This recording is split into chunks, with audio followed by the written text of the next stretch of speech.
I've been practicing and administering facial injectables in my practice since 2016.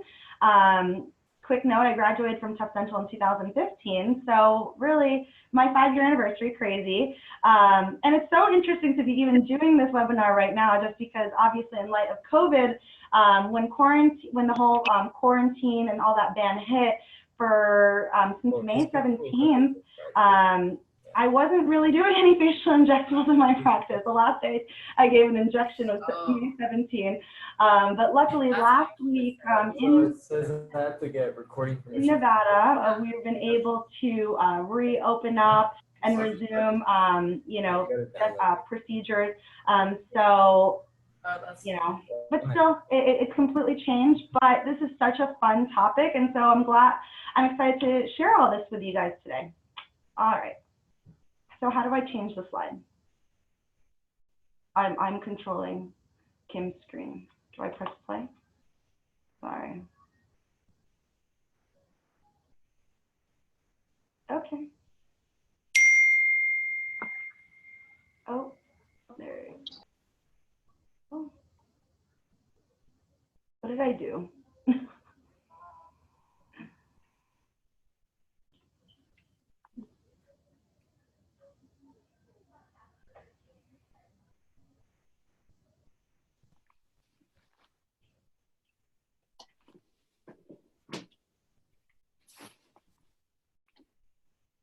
Click the start to control the shared screen. So do I just press the button? Or Kim, do you want to just control the slides? That's fine. Yeah, sorry about that. I'll go ahead and control it for you. So I'll just let you know. I'll say next slide every time. Perfect. Thank you. Thank you. All right. So, you know, dentists, we're actually going to get through this. We're going to go to the next slide, please. All right. Dr. Vallejo, may I just address really quick with the audience? If you can make sure to put yourselves on mute as you join, that would be fantastic. Okay, perfect. Thank you. Okay, next slide. I'm so sorry, but what happened to all of my photos and stuff like that?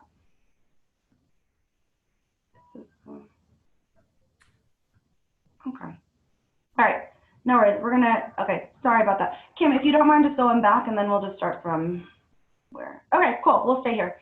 All right. So there is a heightened focus on aesthetics and facial injectables in the entire world right now. I was supposed to have a picture of the Kardashians, but really, thanks a lot to the Kardashians. I work a lot. I work in Las Vegas, like I said, and I'm lucky to work in a state that allows dentists to take advantage of this trend. You know, there are a lot of states that already have policies in place that allow dentists to inject more and more states are looking to it as well. But what are facial injectables, right? That's why you guys are here today.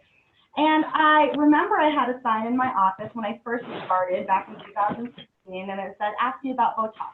I have patients ask me all the time, and it says, hey, can you make my lips look like, you know, Kylie Jenner's? And that's the #1 misconception. Patients think Botox makes your lips bigger, okay? There's a lot of confusion when it comes to facial injectables, and that's what we're gonna go over today. By the end of this course, I want you to have a basic understanding of what facial injectables are, what they're used for, you know, and that way you can talk about it with your patients. And then also, you know, I want you to get a gist of what this is all about. That way you can decide if this is something that you want to incorporate into your practice so that you can take the next step to becoming certified. Because taking the classes to get certified is expensive. You're looking at a couple $1,000s. So if you don't think this is for you, then don't invest, and at least that way you know what it's like, so that you can talk to your patients about it educatedly and then refer them appropriately if that's something that they want. And as an added bonus, by the end of this course, you will not look at people's faces the same way. All you're going to see are wrinkles, and you're going to think everyone needs Botox and fillers. Next slide. So there are 2 types of wrinkles. We have dynamic wrinkles and we have static wrinkles, okay? So dynamic wrinkles appear when you're expressing emotions such as fear, joy, worry, sadness, or surprise, okay? So you know, I'm surprised, you know, you're going to see these little wrinkles and angry, right? So these dynamic wrinkles fade once the emotion passes and your face goes blank and you will no longer see them. All right, so common dynamic wrinkles include your frown line in between the eyebrows, okay? Crow's feet from when you're smiling. And as you age, you know, collagen production declines and causes the skin to lose elasticity, okay? So the second type of wrinkle is called a static wrinkle, okay? So these are the wrinkles that stay on your face even after you relax, okay? And they tend to deepen with age. So some examples of these static wrinkles include the corners of your mouth, across the cheeks, along the neck, okay? Because of the natural aging process, it's also expected that some dynamic wrinkles can turn into static wrinkles.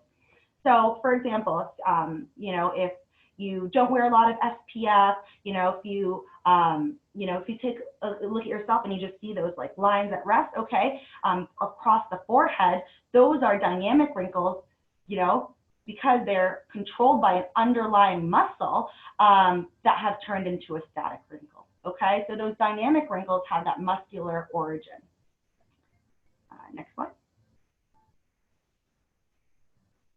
All right, and so when it comes to facial injectables in dentistry, okay, and there are so many injectables, you know, we're not plastic surgeons, but in dentistry, there are two main types of facial injectables that we use, okay?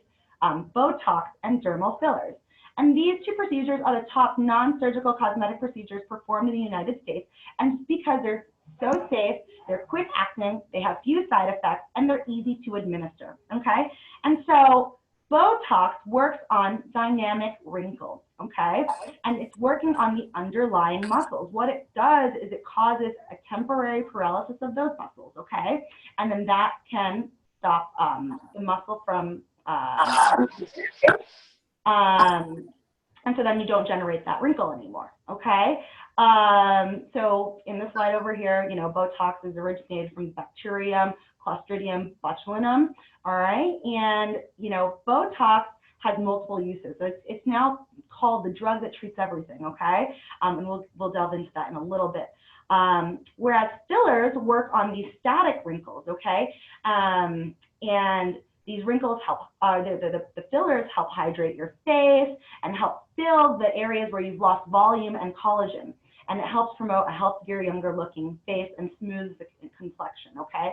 So anywhere that you've lost volume or anywhere that you'd like to add volume, right? So the popular thing right now too are dermal fillers for the lips. And maybe, you know, it's a teenage patient, but they just want fuller lips.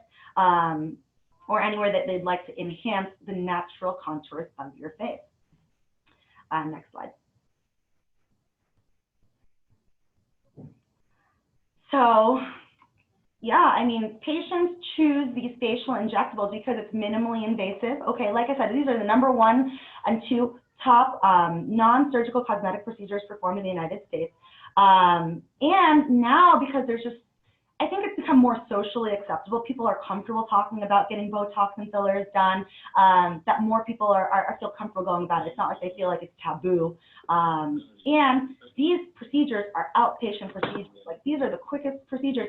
Botox injections, 5 minutes. They're in and out of my office. There's no downtime. They're back to work that afternoon. You know, they can come in on their lunch break and they go back to work that afternoon.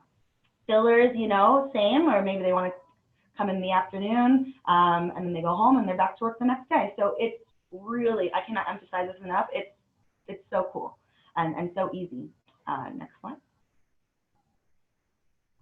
All right, so we're going to spend a lot of time talking about botulinum toxin because Botox, okay, and Botox is a trade name, okay? So if I go interchangeably, the real term that we're using is botulinum toxin. And so botulinum toxin has the most therapeutic uses. And I found that it's a great introduction into the cosmetic space, okay? And so for more than a decade, regulatory boards have authorized the use of Botox and other non-surgical cosmetic procedures by dentists. And Botox can be used to treat problems like TMJ, migraine headaches, and so, for example, I'll have patients come in all the time, right?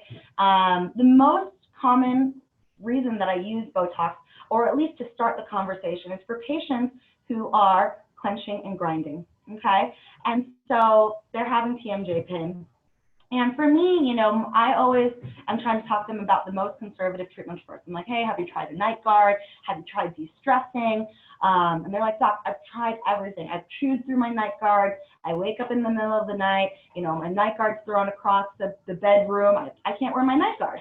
You know, I've tried everything. I have a high stress job, whatever. I'm like, okay, well, if you tried everything, well, let's explore now Botox, okay?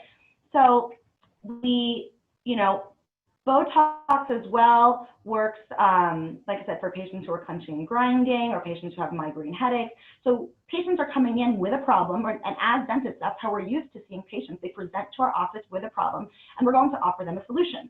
Sometimes, you know, especially I know when I was a new grad, it's harder to talk about cosmetic, especially because you don't really, you know what I mean? Like, how do you create the value in that? And so that's what's nice with the Botox, right? You start by talking about, you know, these therapeutic procedures, and then it can open up the conversation into cosmetic. So I'll have patients who are like, hey, doc, you know, while you're injecting my masseters for my clenching and grinding, can you slip and like inject my forehead? Because I don't like these wrinkles on my face. And I was just like, whoa, that sounds like a liability waiting to happen. Like, believe it or not, like, we don't have to do anything on accident. Like, you know, I can administer Botox there as well. And then that can, you know, like I said, get the ball rolling. And they're like, oh my gosh, I didn't know. And then they're so excited that these patients are like, wow, I can get my Botox and my cleanings and my checkups and my fillings all done in one place. So yeah. So these are some common myths associated with the Botox. As I mentioned, it's so safe. And, you know, because we're working on the underlying muscles, we're not working on nerves. I mean, you're not going to lose any sensation. You don't have any numbness. This is another one that I get as well. It'll say botulinum toxin freezes your face and makes you lose expression. That is if you do too much, okay? You know, and, you know, botulinum toxin is dangerous when used for aesthetic purposes. Not true, and we'll dive into that a little bit more. So next slide. So yeah, as we mentioned, I mean, this is a history. It's been around forever. I mean, when botulinum toxin first came out, it was first used to treat, we're gonna go to the next slide, actually. Like a strannibus is like an eye issue. And so then I got FDA approval, and then they were like, oh my gosh, I can use Botox for so many different things, right? Like if you even have, so patients who have, let's say like excessive sweating, you know, you can use Botox for that. So over time, they've found a lot of different uses for it. And, you know, and even just recently, in 1996, they came out with this whole Botox Cosmetic. And so, yeah, believe there's no difference between Botox Therapeutic and Botox Cosmetic. It's just the name. It's all the same active ingredient. So yeah, next slide. So, you know, FDA approval is really interesting. So basically, you just need to get FDA approval for one thing. And so in this situation, the Botox got approved for, you know, the Botox Cosmetic has FDA approval for the lines in between your eyebrows only. But so that's the on-label use, but there's actually what's called off-label use. And so any licensed dentist or physician can legally prescribe and administer as needed. So it just costs so much money to get all of these FDA approvals. And so, you know, once they basically are like, hey, we know it works, so use it as you may. Next slide. Dr. Leo, we just have a few questions I thought I would integrate in here really quickly. So one of the questions is, are Botox fillers used by PDS affiliated dentists for treating vertical maxillary excess as a less invasive option when compared to orthographic surgery, or no, sorry, orthodontic surgery? Yes, it absolutely can be. I was just wondering if we can do questions at the end. Oh, is that okay? Yeah, absolutely. Let me everyone, keep your questions coming, and Dr. Yeah, keep them coming, and I'll address them as I get to them. Next slide, please. So there are 3 different types of botulinum toxin. Like as we talked about, Botox is the most popular one. That's a trade name, okay? It's almost just like Kleenex. You know, we just got used to calling it that. The next botulinum toxin that's popular on the market is called Xeomin, okay? And that's manufactured by Merz. Botox and Xeomin are practically the same in terms of usage. I actually use Xeomin a lot in my practice as well, just because it's actually more affordable than the Botox. So, and then also I've found that it has a faster onset for my patients, but again, every patient's different. Again, some people are just like, I want the brand name, so they're going to request the Botox by name. And so, you know, what's cool about Botox and Xeomin is the preparation and the way that they come in, you know, the way that they're prepared and administered is exactly the same, okay? So all of these botulinum toxins, they come in a purified protein form, okay? So they come dry. Botox comes in as a crystalline structure, Xeomin comes in as a powdered structure, and then you have to do this process called reconstitution, where you mix it with some saline, and then you turn it into an injectable form. So the shelf life of these powdered botulinum toxins is up to a year or 2. And once you reconstitute it, then just like any toxin, it's going to start breaking down. So the strongest form it's ever going to be is the moment that you mix it.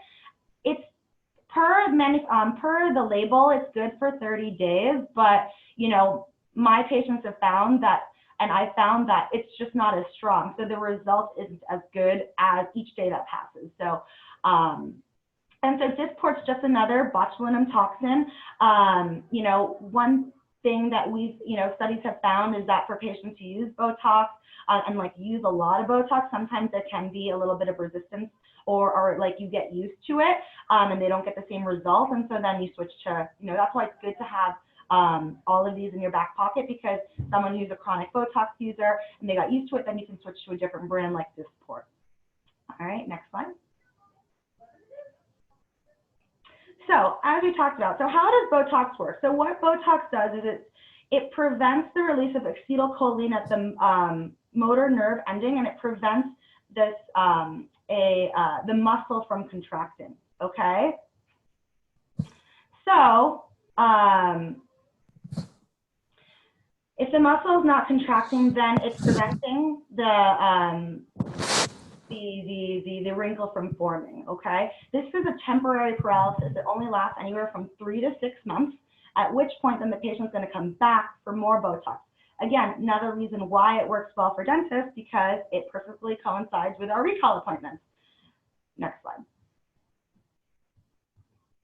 So approximately it takes 1.5 to 2 hours for the Botox to bind to the nerve, and then at that point, anywhere from 2 to 10 days, again, just depending on the product and the patient, for you to see the results, and then last anywhere from 3 to 6 months. So after I inject my patients, I always say, hey, you can't love it or hate it for 2 weeks, you know, because you don't know, you know, if you got 2 to 10 days for it to kick in. And so whenever my patients come in, I'm just like, okay, when's your big event? You got a wedding? All right, let's try to do this maybe 3 weeks beforehand. That way, you know, we can get it nice and settled in, that you don't have any bruising, anything like that. Next slide. All righty. So, yeah, like I said, over time, you have the repeated use can cause a cumulative effect. So then you can switch your material. Honestly, I haven't even really seen that in my practice yet. You know, these are for people who like probably are doing a lot. So again, I think if you manage it well, you'll be okay. All right, next slide. Yeah, I know the one slide is talking about the toxicity. I mean, at least, like, oh, if the myth is that, oh, Botox is going to cause botulinism. A lethal dose injection would be about 25 to 30 vials, okay? Those botulinum toxin vials, they last about, they come anywhere from 50 to 100 units, and an average person, you're looking at about 50 units. All right, next slide. I had a really fun picture. Next slide. This was a fun one. I had a really fun picture of my son here. I did like this cool Snapchat filter where, if you guys remember, like it would age yourself. Anyway, I don't know where all my pictures went, but signs of aging in the face. You have the thinning of the dermis. So your skin just gets thinner, you know, and so you can start to see like the blood vessels, atrophy of the fat pads, right? So people just start looking like more hollowed out, you know, and so then you just start getting sagging because of the loss of volume, gravity. So then you start getting these parentheses lines. This is called the nasolabial fold. It looks like this, and they call it, yeah, okay. Next slide. And so, yeah, like I said, fillers, these are the most common areas for the fillers. You know, the smile lines for patients who, if they're at rest, their like lips are just pointed down. And so we can turn their frown literally upside down. And then the lip enhancements. Next slide. So yeah, the fillers, okay, the most popular filler that we use in the practices are made of, are hyaluronic acid based, okay? And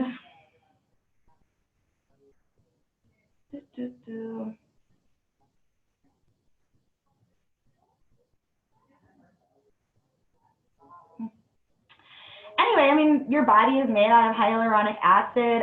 What's nice is about the hyaluronic acid fillers, there are different types of fillers, but the ones that we specifically use are most common. They are semi-permanent, or, you know, temporary, okay? They last about 6 months to a year, okay? Which is great, okay? So you can't, like, permanently mess someone up, you know, and they'll start degrading. Also, what's good about the hyaluronic acid fillers is that there is an antidote. It's called hyaluronidase, okay? So let's say the patient absolutely hates what happened, or they have an adverse reaction. You can just administer the reversal agent, and then it's going to wipe everything away.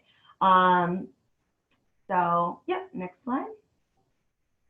So these are the ones that we use. Most common ones you probably heard about are called Juvederm, you know, and they're just different brands, okay? So Allergan, which releases Botox, they're responsible for Juvederm, okay? Merz, who does Xeomin, so they have, you know, Bellotero, okay? So those are just different manufacturers, different brands. They all more or less work the same way. You know, your best thing that you can do is just play around, experiment, and see which brand you like. Again, patients sometimes are going to be very like brand specific, so it's good to just have an idea. Like I said, they're versatile, they're degradable, they dissipate over time. They allow the patient to decide if they like it or dislike it, okay? And these are so safe, relatively very minimal side effects, and we talked about the antidote. Next slide. There are some semi-permanent fillers. Again, I wouldn't really recommend them. These are non-forgiving. I mean, I think the biggest advice I can give anyone, and this, whether it's talking about facial injectables or we're talking about just dentistry in general, like, know what you're good at. Obviously challenge yourself, but then don't be afraid to refer if needed. I'm a general dentist, and I think that's what I love so much about it. I can take on any case that I want, but anything that I think is too complicated or a patient that may be too difficult, I'm just like, okay, there are specialists for that. Get to know your, you know, plastic surgery counterparts in your community, and they're going to love that you're sending them referrals, because there are going to be cases, and like not every case is going to be handled with Botox and dermal fillers alone. Like some patients who are too, you know, they're aging, or what their demands are unrealistic or too far gone, they're going to need, you know, they're going to need to go under the knife, you know. And so, like I said, this isn't for me, but if you're like, hey, but after you've learned how to do, you know, botulinum toxin and the temporary fillers, and you want to learn more, go ahead, take more CE, get more experience. If you want to learn how to do the semi-permanent fillers, be my guest. But yes, you know, you can have long-term side effects because these are going to last a year or so, and you can get granulomas, you know, asymmetry, and then that doesn't go away. Next slide. So, yeah, you know, basically, like I said, know what the indications are for the material, and then, you know, refer if needed. Next slide. All right, next slide. All right, so this is like the great part of this section, okay?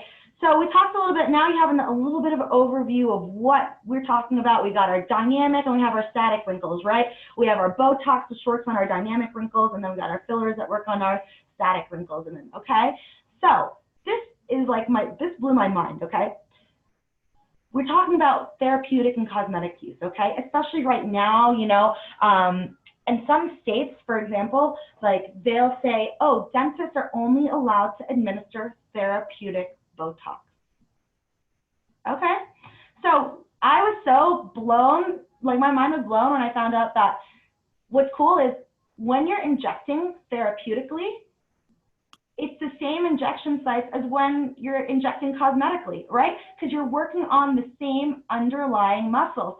So, and it's important to know that. So for example, if you're treating a patient who has migraine headaches, right? So these patients, they carry all of their tension in their forehead because they're constantly scowling and they have headaches. So I'm like, okay, we're gonna do Botox on your forehead and that's gonna help with your migraine headache. You also have to give them a disclaimer like, okay, heads up, like this is gonna cause your you know, warning, your forehead's gonna smooth out over time, okay?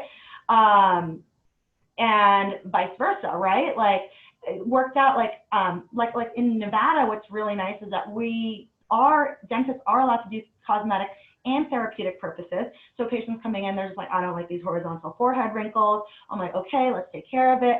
And then we do it. And they're like, oh my gosh, like I can sleep so much better. I've noticed I don't have headaches anymore. And I'm like, because they don't know. So yeah, and so it's just really important to know that. So yeah, most common, you know, uses for Botox therapeutic are migraine headaches, as I mentioned, bruxism, TMJ pain, clinching, orofacial pain, right? If people have like, you know, pain from these muscles, if, you know, those are the most common one. And then cosmetics go hand in hand. So next slide. Next slide. Okay, so patients who are having migraines, next slide. You know, people who are clenching and grinding. These patients already know. They're like, interestingly enough, in this like pandemic, this has been one of my most #1 top emergency patients that I've been seeing. I have patients come in, they're like, my tooth hurts. And I'm like, okay, do all the endo testing, you know, take the x-rays, everything looks normal. I'm like, oh my gosh, it's because you're clenching and grinding your teeth, because it actually has been a very stressful time for people. So you'll see the wear facets on the teeth. You'll see the flattened cusps. You'll see these patients, you know, if you do your extraoral examination and you do palpation, they're going to have tenderness on their masseters. They're going to have tenderness on their temporalis. Interestingly enough, like sometimes patients have a telltale sign. They're going to walk in and you're going to see they have a very square jaw, right? Because the masseter muscles are overused. They end up developing hypertrophy of those muscles. So next slide. Next slide. So like I said, I always like to start with, you know, most conservative treatments first, start with a night guard.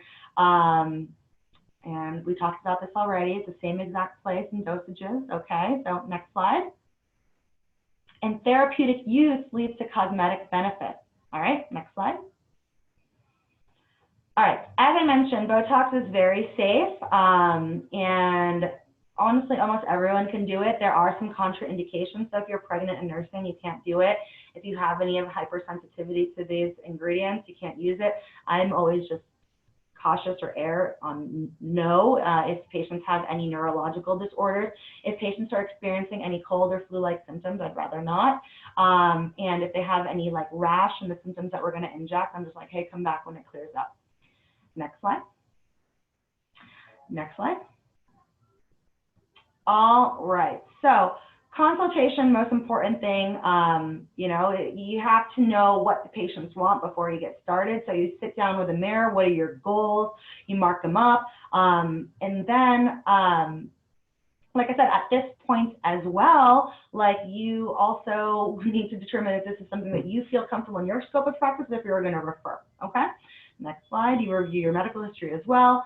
And we always take pictures, okay? Especially because then sometimes, it's, you know, how I like to do my facial injectables, like my dermal fillers, the Juvederm, like I'm all about preserving patients' natural beauty. So I'm not into like excessive crazy looks, you know, that's not, and I tell my patients that. And so sometimes afterwards they're like, I feel like you didn't do anything. I'm like, wait, no, I got pictures. See the difference? So pictures are amazing. And like I said, know when to refer. Next slide. We clean the skin before we get started. You mark the patient up so that way you know where you're going to inject. And then, you know, the preparation and the consultation takes longer than the procedure, like I talked to you about. So just talking, because again, if you're having patients spend money and you're doing this nice procedure for them, you want to make sure that they're comfortable, that their needs are being met. I mean, and as you all know, and you'll soon know as you start seeing patients, everything that we do is just patient management. So you want to have, make sure that you spend all the time with the patient, and the procedure, 5 minutes, boom, boom, boom, boom, done. Bye, see ya in 2 weeks for post-op. Like I said, can't love it or hate it in 2 weeks, schedule your 2-week post-op.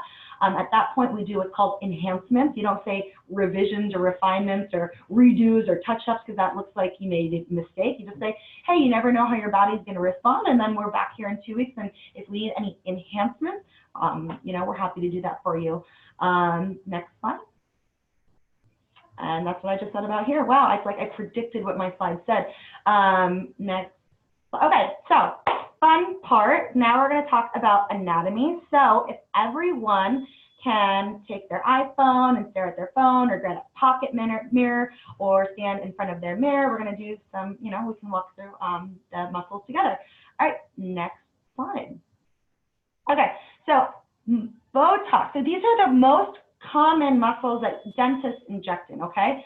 So number one, temporalis, okay? So everyone knows this one. It's the fan-shaped muscle that goes up the side of your head, okay? This is a muscle of mastication. And so therapeutic use is for patients who have migraine headaches. Apparently, some people have bulging temporals, but that's the cosmetic use as well. All right, and so how we're going to determine where it is, you're going to palpate it. So everyone take your 2 fingers, you're going to go to the side of your forehead, and you're going to have your patient bite down hard. And then you feel that muscle clench, right? So that's your temporal. Make 1 dot there, all right? And then you administer your Botox over there. Next slide. All right, so for my patients who have temporalis muscles, okay, and of course you absolutely have to inject bilaterally, okay? You're not just injecting one side. And you're gonna inject into the bulkiest part of the muscle. Again, you know, so I start with a total of 5 units on average for patients, so maybe 5 units each side. And for all of my, you know, these are just really nice like guidelines so we get to know. And then, you know, as you bring your patients, as your patients become repeat clients, they'll be like, oh, you know, 5 was too much, let's do 4 next time, or oh, 5 wasn't enough, let's do 6 next time, you know. And so these are just really nice starting points. So yeah, like I said, this is really great for patients who have bruxism. Next time. This temporalis goes hand in hand with your masseter, okay? Masseter, most obvious, like we talked about, okay? This is another muscle of mastication. So you're gonna take your 2 fingers, bite down hard, put it down to the angle of your mandible, and you feel that muscle protrude. Who else has beefy masseters? I do.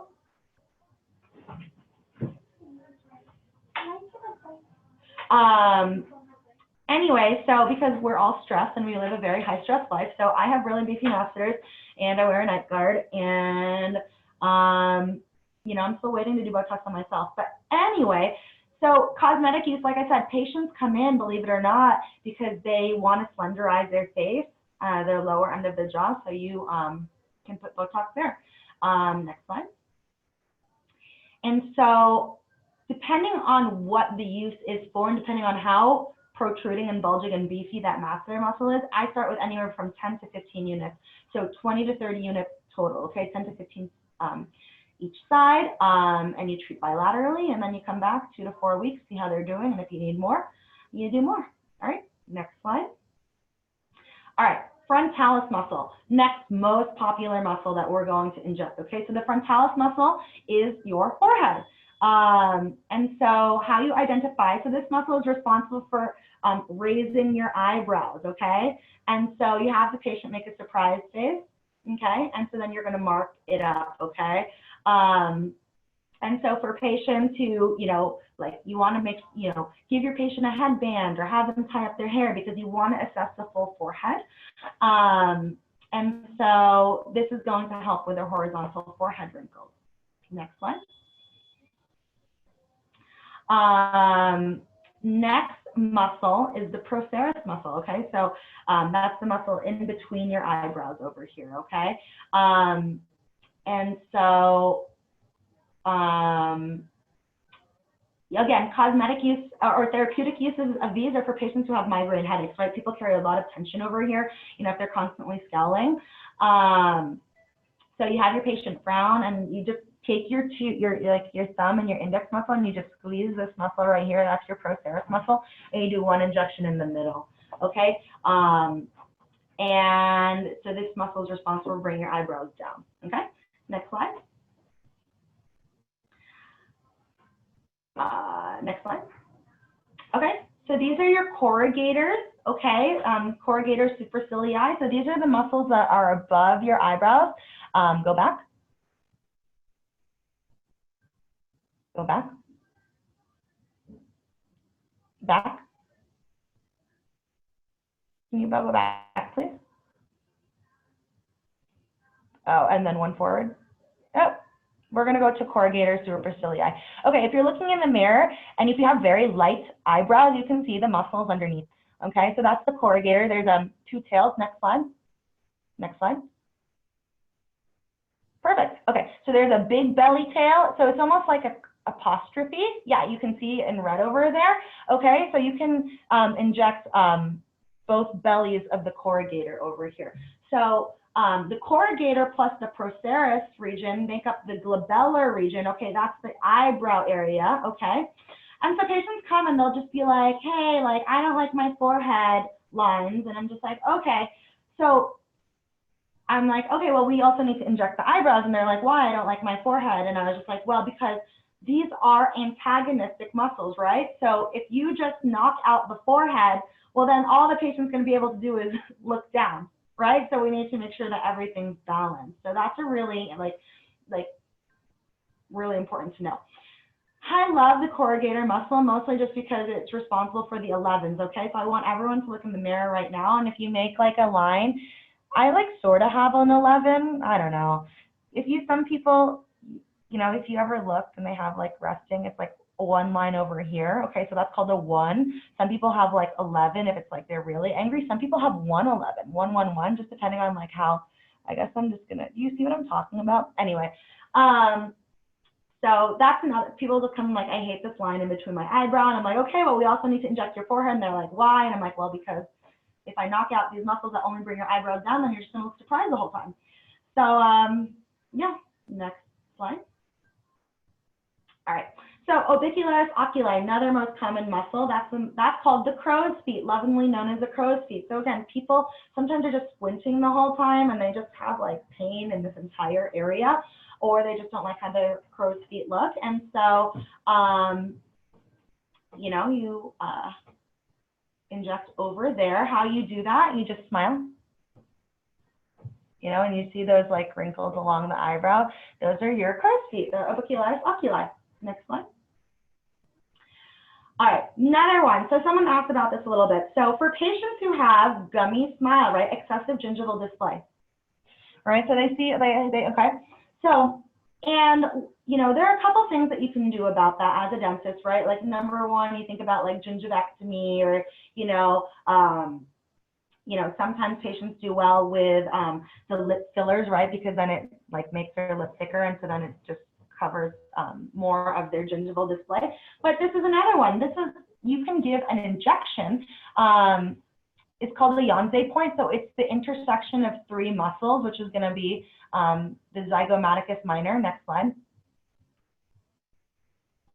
Yep, the levator labii superiorus and the levator labii superioris alpine nasal. Okay, it's the intersection of those three muscles. Okay, it's right here. If you take your one index finger and you put it to the outside of your nose, that's basically the point. So those three muscles intersect right there, and those muscles are responsible for lifting your lip. And so if you put a little Botox over there, then it relaxes the lip, and so then it's not as gummy smile anymore. This, again, can work well in conjunction with well-planned ortho, and like for some patients who already have like really long clinical crown height and you can't do gingivectomy, like this is a really good tool to have in your tool belt, 2 to 3 units each side. Next slide. And, you know, like I said, I know someone asked about the question, like, oh, you know, maybe if we're doing orthognathic surgery, like maybe people don't want to do an orthognathic surgery, like that's intense. So you can do a couple things to make them feel better. So as I talked about, on average, depending on the case, you can easily use about 15 units of Botox on each patient because those vials are single use vials. And so this is sort of just an outline of how many units per site that you're looking at. Next slide. And again, like there are other areas that you can inject Botox, but those are the most common areas that those are like the bread and butter that I do every day that I feel really comfortable doing, you know, without also worried about like, oh, like what if it's, you know what I mean? Like if it goes bad or whatever, like I have so much confidence doing all these procedures. Okay, next slide. So getting started. So as we talked about, you know, basically, this gave you an overview. You are not licensed to treat anyone just yet, but if you want to, then I definitely recommend take some classes, okay? They specifically have facial injectable classes for dentists, which is really cool because they recognize that we are ideal providers. I know going back to the first slide that we had in the beginning, but it's just like, I'm such an advocate for why dentists should be allowed to administer Botox and dermal fillers is just because if you think about it, we are one of the top, if not the top, healthcare providers that give injections.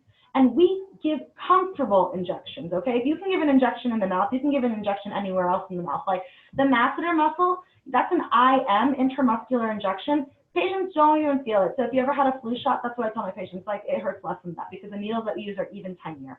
So, you know, it's amazing. I mean, this is a practice builder. Patients are like calling me. They want to come for their appointments. They're like, hey, am I due for my cleaning? And do you have Botox in stock? Because I want to make sure that it's a practice builder. It's a community builder because then you're getting to know your other specialists in your region. You know, you're talking to your you know, I've referred to my plastic surgeons. I refer to chiropractors because we have patients who are dealing with TMJ, massage therapists, you know, for TMJ. And so, you know, it's just really cool. And then it does break up your day. I don't, you know, just going back to that slide, like instead of you being hunched over all day doing your traditional bread and butter dentistry, you know, you're upright and you're just injecting. And again, it just makes people happy, you know. So yeah, these are the states that allow dentists to administer Botox and dermal fillers therapeutically. Again, and it's constantly changing. More and more states are lobbying to try to get, you know, to do it. Next slide. And cosmetically, okay, asterisk, oral and maxillofacial surgeons only. Again, I think they're starting to change that. So, you know, again, look up your state guideline. You go to your Nevada State Dental Board. That's in Nevada, but check with your dental board on what the guidelines are. I know that was a question. Next slide. Yeah. So this is Nevada. Okay, so at least for me in Nevada, you know, these are their instructions. You need a 24-hour class. You need hands-on training, and all that jazz. So just visit your board website. Next slide. Cool. Okay, so best practices and tips for implementing Botox in the practice. I know this was a question. How do you manage the cost of doing Botox? Like I talked to you about, I mean, I like DMN. I mean, it's $1 less per unit. So there are different ways that you can charge for Botox. You can charge per area. So some people are like, hey, I have a flat forehead fee. You want your forehead done? It's X amount of dollars. Typically, you know, when you do Botox, you would do at least 2X. Okay, so if we know that it's costing you $5, you need to at least charge 2 times the price, if not 3 times the price. Because that's your overhead, right? You need to pay for the material, you need to pay for your chair time, you need to pay yourself. So 2 to 3 times the amount, that's on average. What's cool about these materials as well is that with the manufacturers, you can get like loyalty discounts. So the more you buy, you actually get like savings. So like, oh, like you're a loyal, like you're a power injector. And so then they're going to give you like extra vials of Botox, and like that decreases your fee as well. And some people also charge just for the entire vial because it's, you know, I mean, there are single-use vials. So I'll be like, hey, this entire, it's like I said, it's $595 for the vial. So like, okay, you know, you got $1,800 for the vial. It's all yours. Do what you want with it. So those are the common ways to do it. Otherwise, you can, so either pay per site, pay per unit. So like I said, $10 to $15 per unit, or buy the entire vial. Next slide. I'm predicting myself. All right, next slide. Oh, and then going back to that real quick, it's important to stay competitive though, okay? So you need to check out what your competitors are doing, because if you're like overcharging, then you're not going to get business. In the beginning, I mean, this is how I grew my practice. I was doing crazy discount. You know, I was doing in the beginning $8 a unit. Why? Because I need to get the name out there. I need to let people know, and I also need to build my own competence and confidence and all that stuff. And like, yeah, now I charge $15 a unit. So next slide.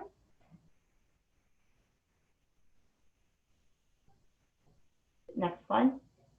Oh, okay, those are syringes. Okay, yeah, same thing. I mean, you know, you're looking at, it's $300 for a syringe. I mean, those you buy as a syringe. Again, some people just have a flat lip fee, or you buy the syringe. Okay, next price. Next slide. Okay, cool. So that brings us to the end of the presentation, and thank you so much for everyone's patience. I had a different, like, the PowerPoint's a little different than I thought, but all the information's out there. I had some like really fun pictures, but hopefully you just enjoyed watching me on video instead. And I'm going to go through everyone's questions right now, and feel free to add any questions. Okay, so are Botox fillers used by PDS-affiliated dentists for treating vertical maxillary excess? Okay, I think I answered that. Hopefully, if you have any other follow-up, just let me know. You know, there is no replacement for orthodontic surgery, but you can, you know, use this stuff to help minimize the appearance of everything. And get patients happier looking. All right. Why don't more dentists do facial injections? Is it too much liability? No, like, I mean, I do have to pay a little bit extra for my liability insurance because obviously, you know, like it's an expanded scope of practice, but like, no. I think it's just some people of comfort level. Like some people just don't, I found like some people just don't have an eye for, some people like don't like cosmetics, you know, so some people just don't have an eye for cosmetic treatment, you know, and like it's hard for them to recognize like asymmetries or whatever. Yeah, I mean, it's just something whether you like it or not. But yeah, it's not really a liability standard, or if they're restricted by their state. How did you incorporate this into your practice, and how was the experience for you when you started them initially? Yeah, like I told you, I just did a lot of discounts. I flyers, told people word of mouth, you know, and I loved it. I mean, honestly, I like felt so good. It was nice when patients are like, you know, they get Botox at their plastic surgeon, and then they're like, wow, like you're so good at giving injections. And I was like, cool. Which is nice. Again, like, just, I mean, I'm not trying to brag, like, I don't think I'm that, you know, I mean, because you're going to get the same exact compliments as well, but like, because we are so always in tune with making sure our patients are comfortable, and like we give injections all the time, like it just really isn't that much different from our scope of practice. And so I thought it was really positive. And I'm all about case selection. Like I live in Vegas, so there are a lot of people here who are like very, like, you know, all these like model girls or whatever. And like some of them do have like distorted, unrealistic expectations of beauty. And so, you know, I know that nothing I do is gonna make them feel beautiful. So I can't, you know what I mean? And so you got to pick and choose and refer. And like those are, you know, and that goes with all cases, not just Botox, just like some cases, whether even if it's as simple as a crown, like if a patient's too demanding and you're just too difficult, you know what I mean? Like pick and choose your battle. Thank you. When are facial injectables for TMD related headaches, or night grinding recommended over referral to an orthodontist or TMD specialist. That's all just part of the consultation. Whenever I do any procedure, you always have to explain risks, benefits, pros, cons, including no treatment at all. And, you know, like I said, I talk to my patient, like, hey, what's going on? Have you tried this? You know, and like, of course, I'll always recommend all those things before I do Botox, you know. Like I said, you start with a night guard. Have you tried a Nuka chiropractor? Apparently that they help with TMJ stuff. Even certain chiropractors just do like TMJ massages and readjustments. You know, like you said, the TMD specialist, orthodontist, if it's like a bite issue. You know, night guard, I think I said that already. Yoga, we recommend that. You know, and so you just have to have the conversation, and then if, you know, you review risk benefits, go over the fees, and it's up to the patient to decide if they want to do it. Do we need to have a certificate for injecting Botox or fillers? Yes. But then again, check with your state. Interestingly enough, my cousin in the Philippines, he's a dentist, and he was just like, teaching Botox, and I'm like, okay. I was like, check with your regulatory board. You know, I did this presentation to him, and I was like, I mean, check with your regulatory board. I don't know, but for sure in the States, I'm sure that, you know, you have to, like I said, I know in Nevada you need a certificate. How do you manage the cost? What are the margins? We went over that. Do you recommend any courses? You know, no, since I'm not sponsored by any course in specific, I say look up which course you like. I've actually done a couple different courses. You know, I really like the AAFE, American Academy of Facial Injectables. I know people who had really good experiences with Med Spa. That's another one. So yeah, just look it up. But make sure that you have hands-on when you do your class. Which states allow? I think we already talked about that because there was a slide. How many patients do you see for injectables a day? Well, right now, like, you know, once a week right now, unfortunately, because of everything. Honestly, when we were on like a good streak, I was like almost once a day or so. It's not my main bread and butter of my practice. And we talked about it as well. I mean, the margins are, if you're only looking at 2 to 3 times, like you can make more money doing, you know, veneers and stuff like that. But like for me, like I said, it's a practice builder because now I've created patients for life. Like patients come in, for sure I've locked them down and they're coming in every 6 months for their checkups and cleanings and all their other dental work. It helps establish trust. Like, to me, it's more than just the dollar figure. You know, like I said, it's a practice builder. How is the reimbursement? I collect everything up front, okay? Some medical insurances will pay for some Botox if it's therapeutic and if you write narratives, and there are ICD codes that you charge out with that. But, you know, like I just let them know there's a chance they might not pay, and that's up to you to, you know, you know, process the medical billing side. Like I don't even bill for them. I'll tell them, hey, I'm happy to provide you a narrative and give you the information that you need so you can submit the claim yourself. But I don't mess around with that just because I haven't, I mean, maybe just laziness, but I'd rather also just get paid up front first. And then also because, you know, like we do dental. Okay, what CE courses? We already talked about that. Can you administer a block? Okay, great question. So Botox, I don't numb anyone, okay? Those injections are intramuscular and they don't really need any numbing. Maybe you give them like an ice pack and they'll be good before you get started. But even then, those muscles are so thick, it doesn't really hurt too bad. What's cool though, again, another benefit of why dentists can do filler, like when you're doing your fillers, like if you're injecting in this area, it does hurt. And so you can do blocks before you inject in the area. The only downside is if when you numb someone, they're already, they're going to be swollen. So it artificially distorts, you know, when you are injecting. So I just tell my patient, like, hey, bear with it. There are, with the dermal fillers, like Juvederm, the difference between Juvederm and Juvederm XC, the XC stands for extra comfort, because there's lidocaine built in the Juvederm. So it numbs as you inject, which is really cool.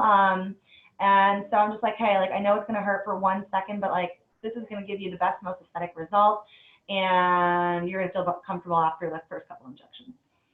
What are the indications for the use of Botox? Okay, we talked about that already. Basically, Botox is for dynamic versus dermal fillers are for static. Botox works on muscles. Dermal fillers just work on loss of volume and collagen. Do you inject lip flips on the border of the mouth for gummy smiles? And just, yeah, you can do that. Yeah, that's just a technique thing. Someone just asking about technique for like the gummy smile thing. Yeah, there's like, it's all technique once you start getting practicing. If you started by charging $8 per unit, how did you explain the price jump to your patients down the line? Just let them know that the cost of the material changes. I let them know. Honestly, I let them, this is how I did it. In the beginning, I'll tell them like, hey, you know, the price per unit is $15 normally, but, you know, I want, you know, again, this is a patient management tip. You know, I was like, normally it's $15 a unit, but, you know, I value you as a patient. I know this is your first time, you know, testing it out. I know you want to test the waters to see if this is something that you like. You know, I'm happy to do it for you for $8 a unit, you know, and just let me know what you think. And if you love it, just please tell all your friends and family. See? Because you're hooking it up to them, and then they want to hook it up with you, and they're going to write you a review. And people, honestly, no one had a problem when I told them, like, hey, you know, like, I told them up front, this is what it's supposed to be. And then also, like, you know, inflation, prices go up. Like, you know, people expect sometimes prices to go up every year. Will we get a copy of the presentation or recording? I'm not sure of the answer of that. I think so, because we're recording it. I actually have this additionally. I recorded a similar presentation with pictures through CDE World.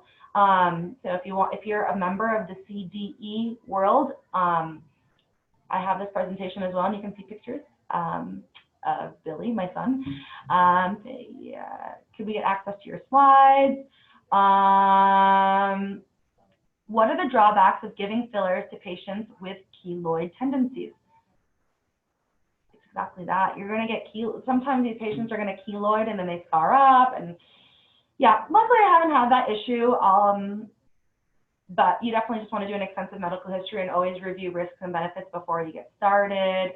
How do we choose between Botox and Juvederm or other semi-permanent fillers for gummy smile? Wait, okay. How do you choose between Botox and for gummy smile? What is the basis of patient selection? I mean, I think I sort of answered that. You just have to take it on a case-by-case basis. Again, as you learn more about the materials, you're going to find your own preference on what materials that you want to use. Yeah. Are you able to get insurance reimbursements? We talked about that. Have you had any experience with Kybella? I have not, but I have heard about it. No, like I said, I don't really want to venture into that space too much, but I know some people who do. So yeah, what's the main difference between TPI and getting Botox for TMJ problems? I've done TPI before, but wondering if Botox is longer lasting with things like anterior disc displacement. TPI, what's TPI? TPI. I don't remember what's a TPI. Sorry, I don't. Let's see. Oh, trigger point injections. Okay, thank you. I've had trigger point injections. Okay, what's the difference? Okay, excellent question.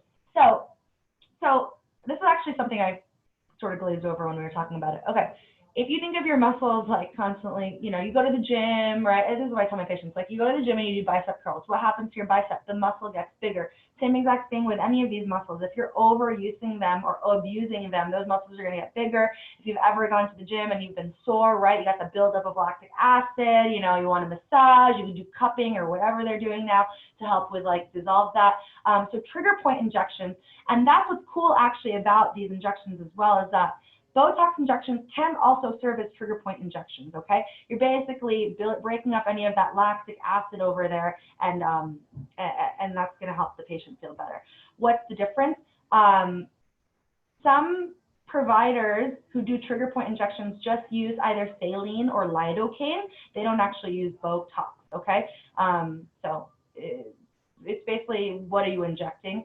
Some people just do trigger point injections just to like, they just like basically, like for example, like us, all of us, we have like probably really tight traps, right? And so they have these like thick needles, and they can do trigger point injections to break up all of that tension over there. And you don't even have to do Botox in there.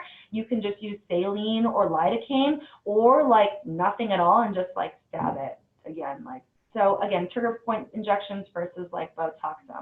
You can,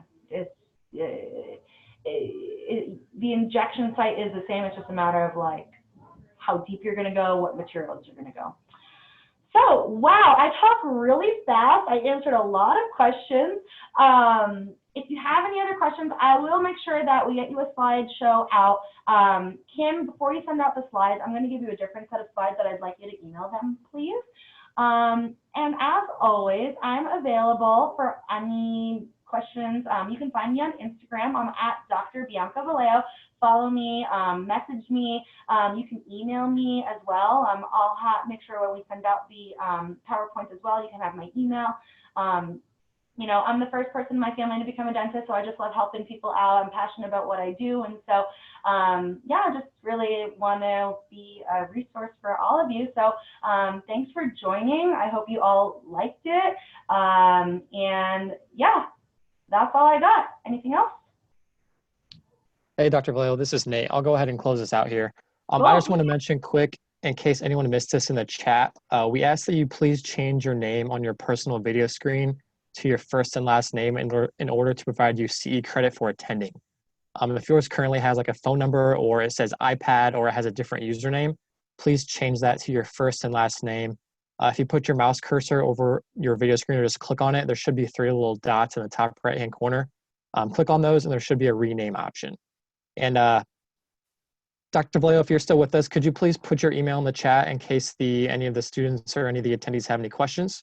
And our next webinar will take place on Thursday, and that topic will be simple implant restorations. And again, CE will be provided. Again, thank you, Dr. Vallejo. You were great.